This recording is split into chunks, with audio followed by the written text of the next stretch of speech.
Au début de cette mandature, il y a 4 années de cela, je vous citais Antoine de Saint-Exupéry qui a dit « Si vous voulez construire un bateau, ne vous contentez pas de réunir des hommes, du bois et du fer, mais parlez-leur des mers que le navire sillonnera jusqu'à les en faire rêver. Il est tellement plus facile de mettre du cœur à l'ouvrage lorsque l'on est emporté par la perspective de ce qui nous fait rêver. » La première mission de l'équipe nommée il y a 4 ans fut de se réunir pour définir ensemble une vision et fixer les priorités pour la mandature. Nous sommes adonnés à un travail en groupe pour construire et affiner une vision partagée en équipe. La vision définie pour la Fédération France-Nord a été que chacun, par la puissance du Saint-Esprit, dans l'unité et l'attente du retour du Christ, contribue à construire l'Église pour en faire un lieu de guérison des cœurs, de paix et de proclamation de l'Évangile. Cette vision a été déclinée en buts, puis en objectifs pour chaque département. 4 buts ont été définis. Restaurer la confiance au sein des églises et envers les institutions par un dialogue intense et une communication renouvelée. Dynamiser nos églises par la prière et les formations pour qu'elles répondent avec pertinence et de manière visible aux besoins de nos contemporains. Impliquer plus largement chacun, et tout particulièrement nos jeunes, pour en faire des acteurs majeurs dans l'Église autour de son identité. Finalement, implanter des églises par une évangélisation dynamique et par l'acquisition de nouveaux lieux de culte. Afin de mettre en œuvre cette vision et ses buts, 9 objectifs ont été définis pour la présidence. Nous ferons donc ce rapport en examinant chacun de ces 9 points. Tout d'abord, forger la cohésion de l'ensemble de l'équipe par des rencontres avec chaque responsable, individuellement et en équipe. Chaque responsable a donc pu être rencontré, notamment dans les premiers mois. Toutefois, l'équipe du départ a beaucoup évolué durant la mandature, notamment avec le départ de notre trésorier, le pasteur Jarvis Doom, celui du responsable de l'évangélisation, le pasteur Shane Darding, du responsable de la communication, le pasteur Pedro Torres. Il y a donc eu beaucoup de changements durant ces 4 années et nous avons eu à nous ajuster constamment à ces reconfigurations successives. L'Église est une grande famille et ces mouvements reflètent la richesse dont Dieu nous a pourvus. J'ai eu beaucoup de joie à travailler avec cette équipe dont la jeunesse et la fraîcheur de certains nous ont permis de mettre en place des actions innovantes.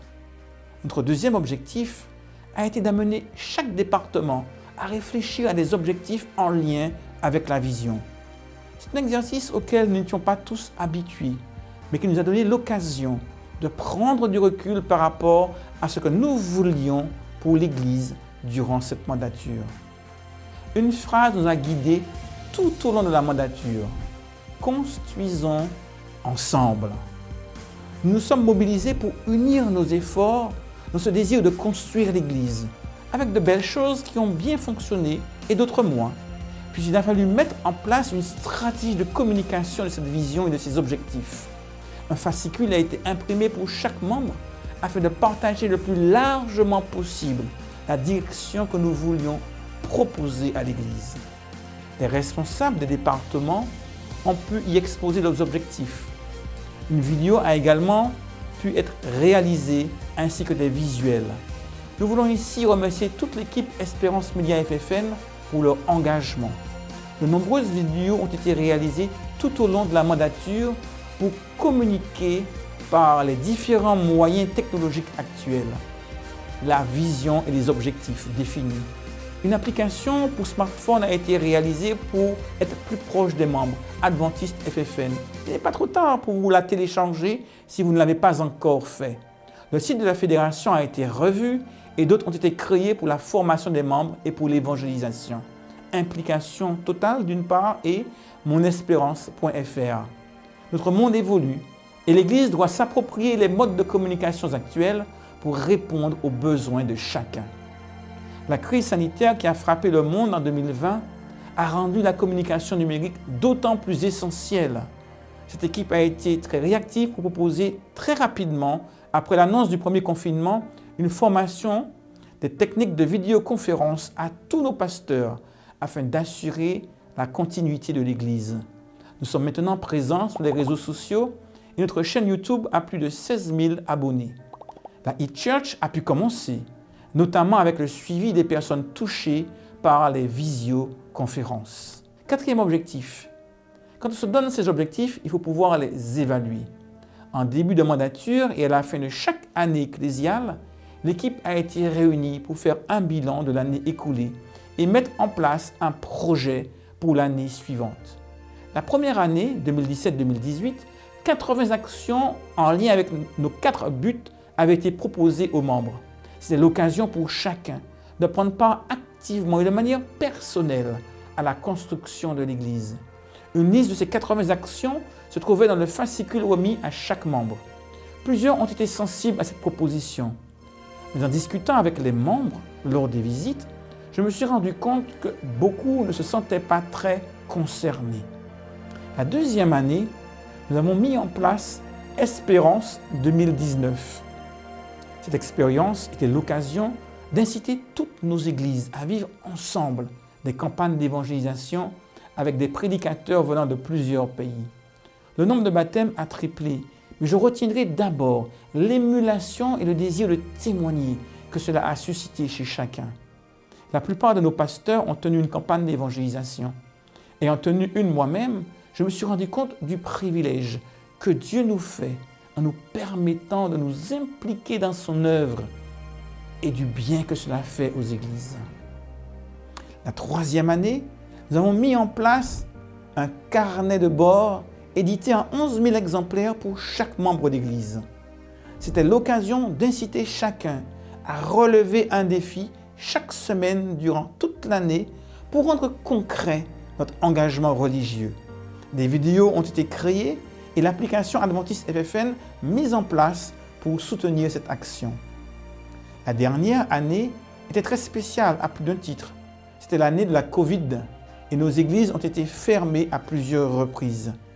Plusieurs membres se sont trouvés en difficulté et jusqu'à maintenant, certains ne peuvent pas venir à l'église. Nous avons donc eu beaucoup plus de pastoral par Zoom pour soutenir nos pasteurs et voir comment poursuivre notre ministère en dépit d'une situation sanitaire qui ne semble pas s'améliorer. Nous avons donc retenu le thème « Encore plus fort avec toi ». Chacun est important. Et en ces temps difficiles, ne voulons négliger aucun membre. Nous avons plus que jamais besoin les uns des autres.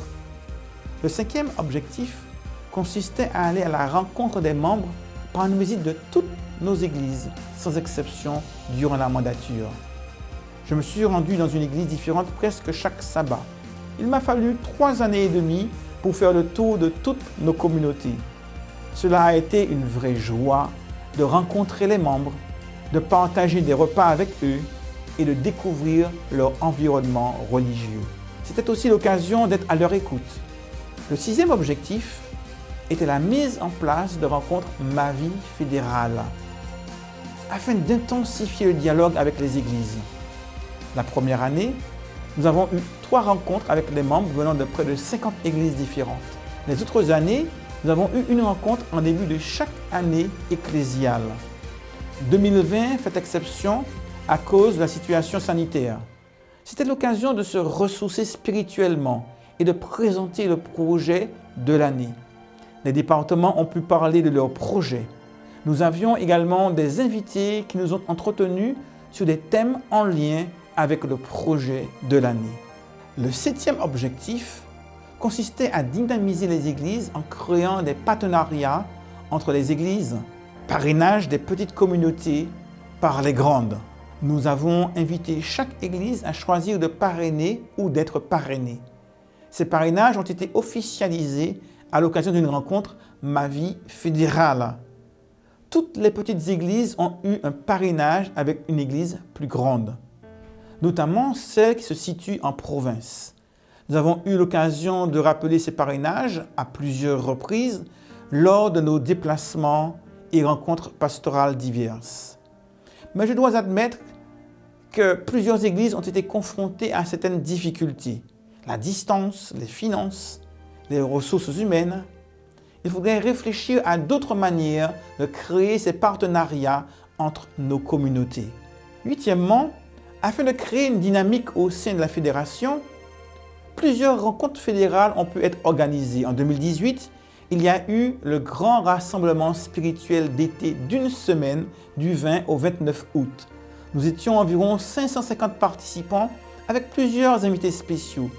De nombreux ateliers ont pu être proposés aux participants avec un accent tout particulier sur la mission. Nous avons terminé cette semaine avec un festival de louanges dont je garde encore un souvenir mémorable. En 2019, nous avons eu une assemblée spirituelle à Dreux. Nous étions près de 3200 personnes présentes au Palais des Congrès de Dreux. C'était l'occasion de faire le point sur notre grande campagne Espérance 2019. Plusieurs âmes ont scellé leur alliance avec leur Seigneur ce jour-là. Nous avons également eu la joie de vivre un temps de consécration au ministère pastoral. Malheureusement, l'assemblée prévue en 2020 a dû être annulée à cause de la crise sanitaire. Dernièrement, le dernier objectif était également d'organiser des assemblées au niveau régional.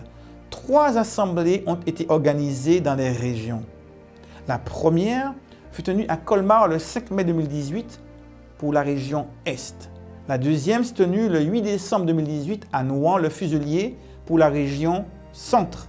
La troisième a eu lieu le 30 novembre 2019 à Rennes pour la région Ouest. La région IDF a pu bénéficier de l'Assemblée de Dreux le 15 juin 2019.